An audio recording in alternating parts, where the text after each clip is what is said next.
Firefox used to dominate, yet their market share has fallen from 30% to under 3%, while Chrome has risen to almost 70%.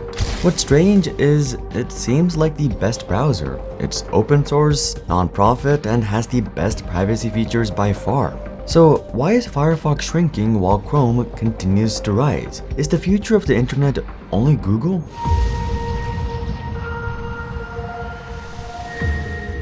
When Firefox first launched, it was a middle finger to Internet Explorer, a browser forced on you by Microsoft. It wasn't a big corporate browser, it was something else. When it launched in 2004, it quickly gained ground and soon was dominating. By 2009, they had over 30% of global browser market share. Even today, many people swear by Firefox. So why? What's so great about it? Well, let's take a look at the other browsers. Google Chrome's entire existence is to collect data and serve Google's ad machine. And next up, let's go over Google Chrome. You know where this is going. It's going straight in the spyware tier. If you're using Google Chrome, just stop, because what Google is doing with this is it's just collecting all of your data on every website you visit. It's fairly blatant and quite unethical. In fact, Google just settled a $5 billion lawsuit for still collecting user data even in incognito mode. It's the same thing with Microsoft Edge. Edge exists to also gather user data and to push Bing, Windows integrations, and Microsoft's suite of services. They've also been hit with similar class action lawsuits for tracking browser activity without consent. But what about Firefox? Unlike the other popular browsers, Firefox isn't a part of a big machine or serving a giant corporate overlord. Firefox is produced by the Mozilla Foundation, a non-profit. Just to be clear, non-profits can have issues, and they aren't automatically better than for-profit companies, but it shows their priorities. Competitors exist to extract value from users for shareholders. Firefox exists to serve users. This is why people swear by Firefox: privacy. For one, it's open source. You can see a lot of Google Chrome's inner workings, but not everything. Firefox, however, is completely transparent with their code. Anyone can check what Mozilla is up to, while Chrome naturally keeps that a secret. Firefox also blocks many known trackers with enhanced tracking protection, or ETP. One of these are activity tracking scripts, which are commonly found on social media. Another big one is total cookie protection, which Mozilla introduced in 2021. Why does this matter? Well, every site stores cookies, which are essential for some functions, but they also pose a privacy risk.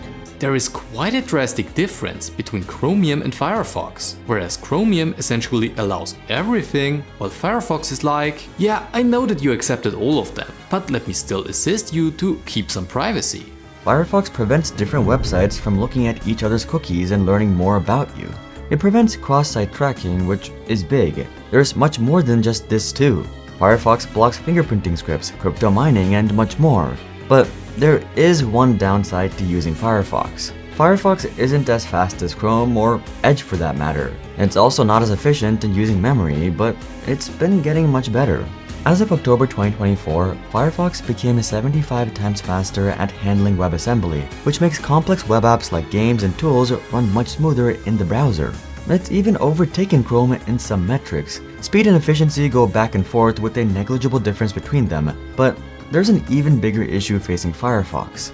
When loading some websites, Firefox might struggle to load certain features, have visual bugs, or have broken features altogether, because the website was built with Chrome in mind. Platforms like Google Docs will also load much faster on Chrome than Firefox, or actually compared to all other browsers.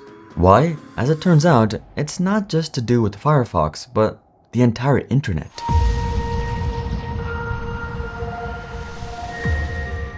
Since 2008, Chrome has rapidly gained ground, overtaking Firefox in 2011, Internet Explorer in 2012, and finally claiming the majority of the global market share in October of 2016.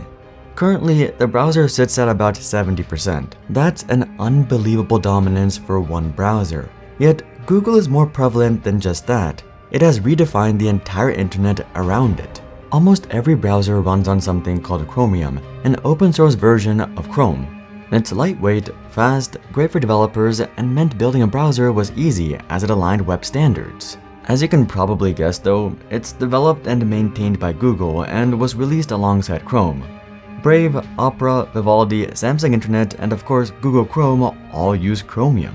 Even Microsoft gave in and jumped on the Chromium bandwagon with Edge. This means most web developers put all the focus on building for Chromium's Blink engine. Firefox, on the other hand, uses Gecko. Why did Google give everyone their source code to build their own browsers?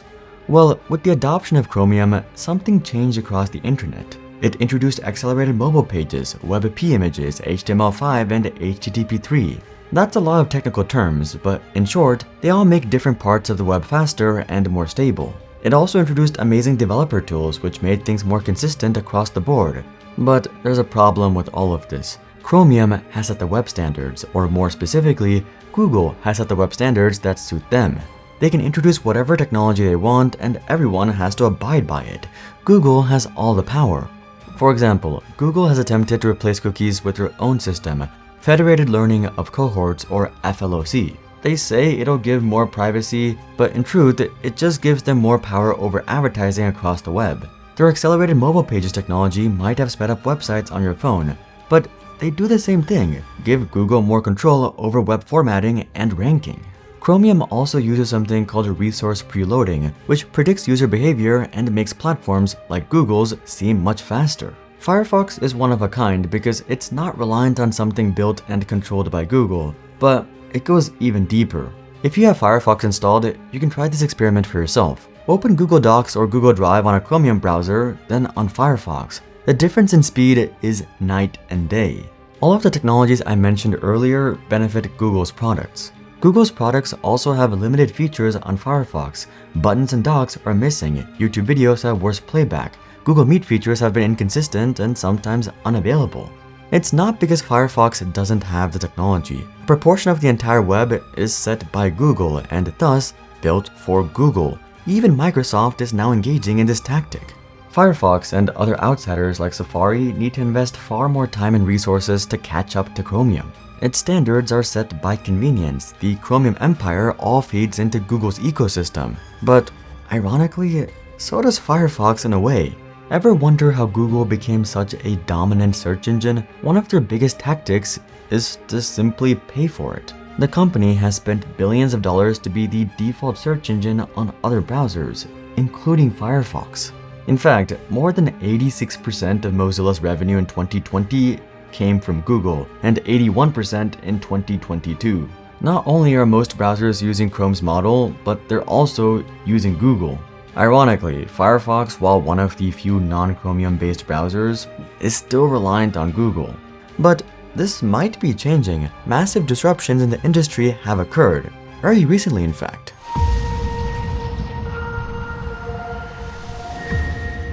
On June 3, 2024, Google rolled out their most impactful browser feature, Manifest v3. They're phasing out extensions built on Manifest v2, and all Chromium-based browsers are expected to fully migrate by June 2025. Why does this matter? Google says it's for better privacy by limiting the data extensions can collect, and it will supposedly improve browser speed. This might be true, but it's not the real reason. At the end of the day, Google is not a browser company or even a search engine company. They're an advertising company. Over 75% of Google's revenue is advertisements alone, and Manifest v3 is a targeted attack on ad blockers. Chromium-based browsers are moving to the new Manifest v3 standard, which seriously limits certain types of extensions in the name of security, notably ad blockers. Extensions like uBlock Origin are now extremely limited or just don't work anymore. Banner ads, YouTube ads, pop-ups, and much more are now free game. Ad blockers weren't just for convenience though, they were also for privacy. Many ad blockers prevented third parties from tracking you and collecting your browser data. Naturally, people are furious. Many people used Chromium platforms because they disliked Chrome, but still enjoyed their consistency across the web and privacy. As Chrome's biggest defender, I'll admit, today kinda sucks. The end is near, and the future of uBlock Origin isn't looking particularly bright.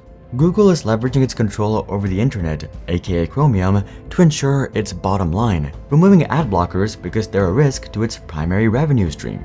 Just look at the dislikes on Google's video.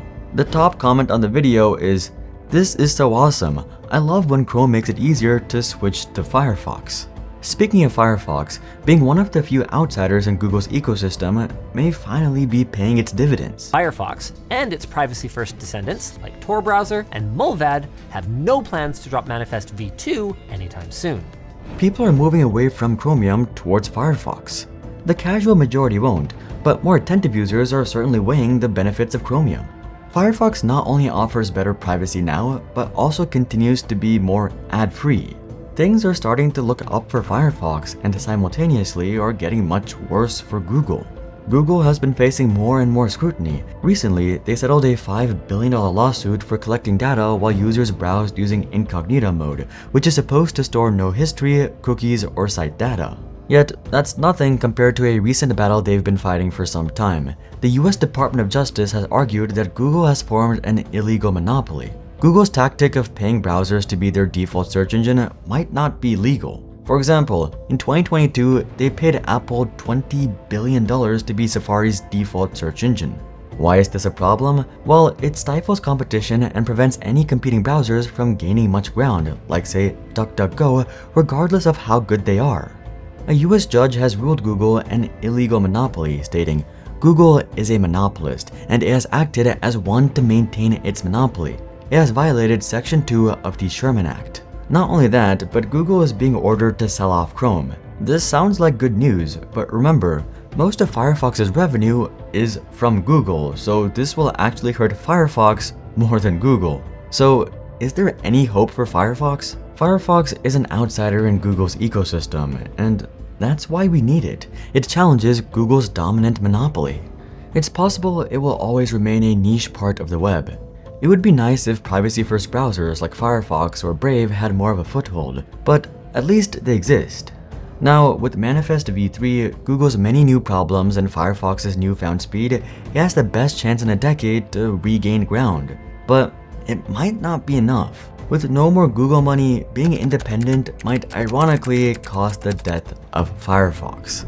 While watching this video, you might have been wondering, how is Google Chrome collecting data even through Incognito mode? As it turns out, it's just one part of a battle for privacy that goes much deeper than you'd expect. Click here to watch this video next, but until then, I'm Hari, and I'll see you guys on the next one.